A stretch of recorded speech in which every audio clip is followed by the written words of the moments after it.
And joining me now on WION Newsroom is Aditya Juneja, who will give us all the insights from the world of business, and Vidar Kathuria, who will get us all the updates from the world of sports. So while we begin by going over to Aditya. Aditya, over to you for market updates. Well, thank you, Jyotsna. Here's a quick snapshot of the key business trends shaping sentiment across the world.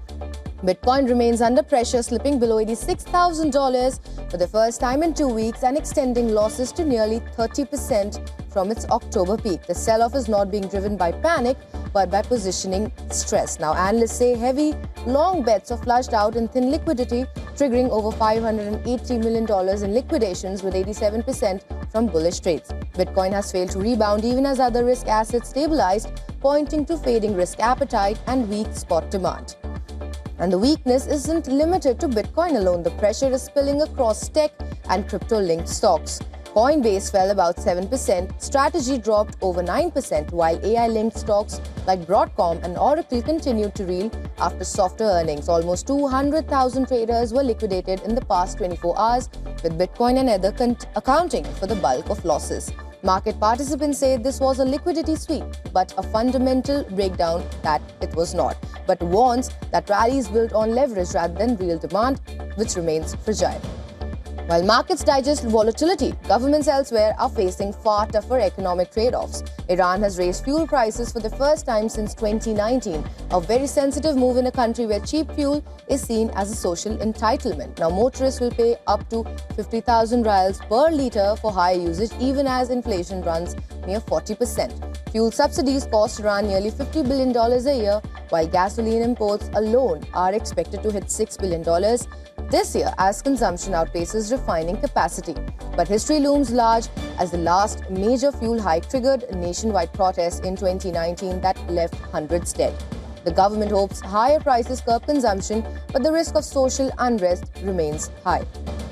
And back in the US, tariffs are quietly reshaping even the most familiar holiday traditions. Tariffs have put artificial Christmas trees in the spotlight, exposing how dependent the United States is on overseas production. Prices rose 10 to 15% this year as import taxes hit supplies from China, where 90% of fake trees are made. Now, despite the pressure, companies say bringing production home does not add up. A tree that sells for $800 would cost nearly $3,000 if made in the US, largely due to labor cost.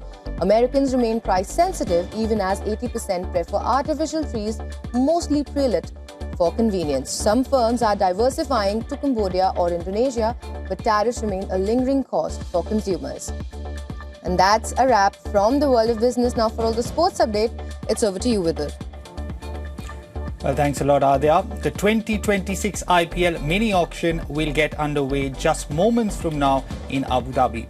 A total of 369 players will be up for grabs, with only 77 spots available across the 10 franchises. Much of the focus is on Australian all-rounder Cameron Green, who is set to fetch big money. His base price is 2 crore Indian rupees, which is around $220,000 US. Kolkata Knight Riders are expected to go all out for Green. Now, the Knight Riders have the biggest purse of the 10 franchises, with 64 crore rupees in their bank.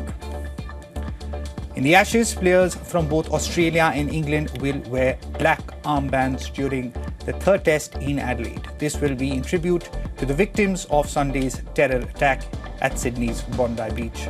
Flags at Adelaide Oval will be flown at half-mast, and a moment's silence will also be held before the national anthems of both teams on Wednesday. The Australian folk singer John Williamson will also perform his song True Blue as a tribute to the victims of the shooting. Australia captain Pat Cummins, who is returning to the side from an injury, said that he had been horrified to learn of the attacks on Sunday. And finally, in football, Manchester United and Bournemouth delivered the Premier League's game of the season so far by playing out an epic 4-all draw.